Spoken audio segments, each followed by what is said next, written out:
Welcome to Bedtime Stories with Martha. Now, this was not planned, but I started the video a minute early because look who came to join our bedtime stories. This is Alex. Can you say hi to Alex? Hello. So, too bad for everybody else, I can't move. Have you ever gotten stuck with a cat on your lap before? I have many times. This little boy, he will not let me get up for a long time. So he's gonna read the bedtime story with us, okay? So, say hello to everybody you know, Alex. Hello. Okay. So, I hope you're all ready for a bedtime story. I'm all snuggled up. I've got my book nerd hoodie on, and I've brushed my teeth, and I've washed my face, and I'm all ready for bed. I even had another little stuffy to hold on to, but I don't need one because I've got a kitty now. So I hope you don't mind my special guest joining us. So the story that I chose for tonight is The Tale of Peter Rabbit. And this is actually a tiny little book. And so normally I wouldn't be able to share a tiny little book with you in an in-person story time. So I actually thought it was really a great idea to show it. And I won't show all of the pictures.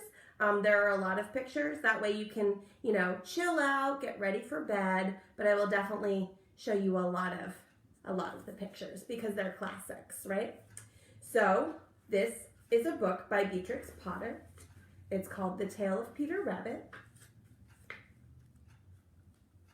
And there's little Peter Rabbit with his mom. These illustrations really are beautiful. And it was published by Frederick Warren and Company Incorporated. Once upon a time, there were 4 little rabbits, and their names were Flopsy, Mopsy, Cottontail, and Peter. They lived with their mother in a sandbank underneath the root of a very big fir tree. "Now, my dears," said old Mrs. Rabbit one morning, "you may go into the fields or down the lane, but don't go into Mr. McGregor's garden. Your father had an accident there. He was put in a pie by Mrs. McGregor."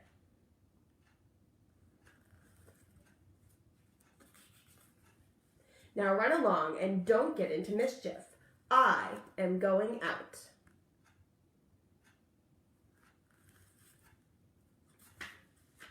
Then old Mrs. Rabbit took a basket and her umbrella and went through the wood to the baker's. She brought a loaf of brown bread and 5 currant buns. Flopsy, Mopsy, and Cottontail, who were good little bunnies, went down the lane to gather blackberries. Blackberries are delicious. I used to pick those in my backyard when I was a kid.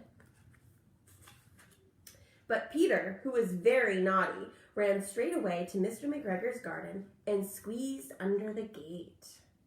There he is, under the gate. First, he ate some lettuces and some French beans. Then he ate some radishes. Oh, there he is, eating all the vegetables. And then, feeling rather sick, he went to look for some parsley. But round the end of a cucumber frame, who should he meet but Mr. McGregor? There he is. Mr. McGregor was on his hands and knees planting out young cabbages, but he jumped up and ran after Peter, waving a rake and calling out, "Stop, thief!"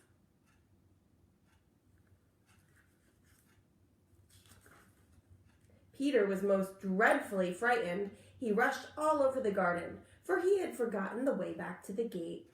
He lost one of his shoes among the cabbages and the other shoe amongst the potatoes. After losing them, he ran on 4 legs and went faster, so that I think that he might have gotten away altogether if he had not unfortunately run into a gooseberry net and got caught by the large buttons on his jacket. It was a blue jacket with brass buttons, quite new. There he is, he's caught in the net with the gooseberries. You see his jacket there? The buttons got caught. Peter gave himself up for lost and shed big tears, but his sobs were overheard by some friendly sparrows who flew to him in great excitement and implored him to exert himself. Mr. McGregor came up with a sieve, which he intended to pop upon the top of Peter, but Peter wriggled out just in time, leaving his jacket behind him. Anne rushed into the tool shed and jumped into a can. It would have been a beautiful thing to hide in if it had not had so much water in it. Uh-oh. So what's happened to Peter? Do you think he got all wet? Mr. McGregor was quite sure that Peter was somewhere in the tool shed, perhaps hidden underneath a flower pot. He began to turn them over carefully, looking under each. Presently, Peter sneezed. Ker-choo! Mr. McGregor was after him in no time.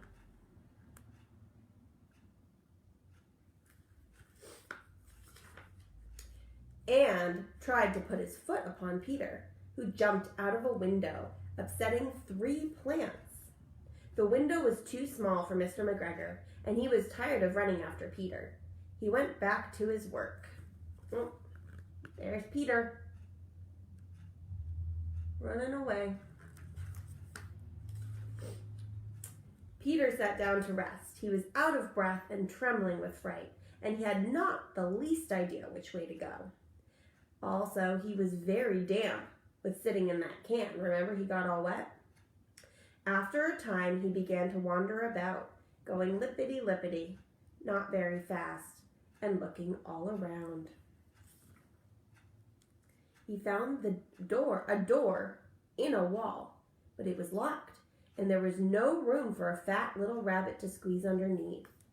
An old mouse was running in and out over the stone doorstep, carrying peas and beans to her family in the wood. Peter asked about her the way to the gate, but she had such a large pea in her mouth that she could not answer. She only shook her head at him. Peter began to cry. Then he tried to find his way straight across the garden, but he became more and more puzzled. Presently, he came to a pond where Mr. McGregor filled his water cans. A white cat was staring at some goldfish. She sat very, very still, but now and then the tip of her tail twitched as if it were alive. Peter thought it best to go away without speaking to her. He had heard about cats from his cousin, little Benjamin Bunny. So there's the cat looking in the pond. Do you see the fish? Do you think Alex would be interested in those fish? I bet he would. Bet he'd be interested in the other cat too, right? He went back towards the tool shed, but suddenly, quite close to him, he heard the noise of a hoe. Scritch, scratch, scratch, scritch. Peter scuttled underneath the bushes, but presently, as nothing happened, he came out and climbed upon a wheelbarrow and peeped over. The first thing he saw was Mr. McGregor hoeing onions. His back was turned towards Peter, and beyond him was the gate. So there's Peter and Mr. McGregor hoeing the onions. And I'm getting it a little bit closer so maybe you can see the gate. See if I can get that pointed out to you. There it is. There's the gate.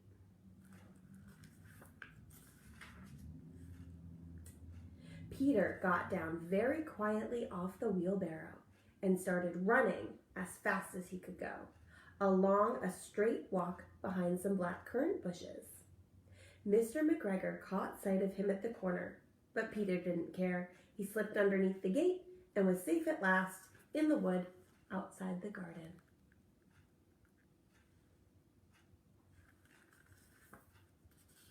These are really tiny pictures. I'm really pleased at how well you can see them.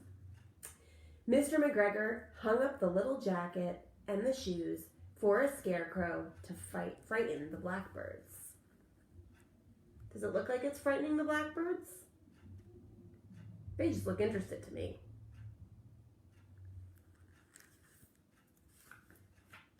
Peter never stopped running or looked behind him till he got home to the big fir tree. He was so tired that he flopped down upon the nice soft sand on the floor of the rabbit hole and shut his eyes. His mother was busy cooking. She wondered what he had done with his clothes. It was the second little jacket and pair of shoes that Peter had lost in a fortnight. So there he is, all tuckered out. And there's his mom wondering what's going on. I am sorry to say that Peter was not very well during the evening. His mother put him to bed and made some chamomile tea, and she gave a dose of it to Peter. 1 tablespoon to be taken at bedtime. And there she is. Now, a long time ago, people used to cook over the fire. And do you see that pot right there? That's where she's making the tea. So do you see the fire in that cave right there? That little part of their burrow? So she's got a pot over the fire and she's making the chamomile tea. But Flopsy, Mopsy, and Cottontail had bread and milk and blackberries for supper. The end. So isn't that a lovely story? I'm going to show you the illustrations because they're just so beautiful. And it's hard to believe that it's such a tiny little book and it's got such great, beautiful illustrations. Well, I hope I've made you all very sleepy and that you enjoyed this book. I hope you'll join us for Bedtime Stories again next week. And have a good night, everyone. And I'm going to see if we can get Alex to say good night as well. Good night. Oh. Good night, Alex.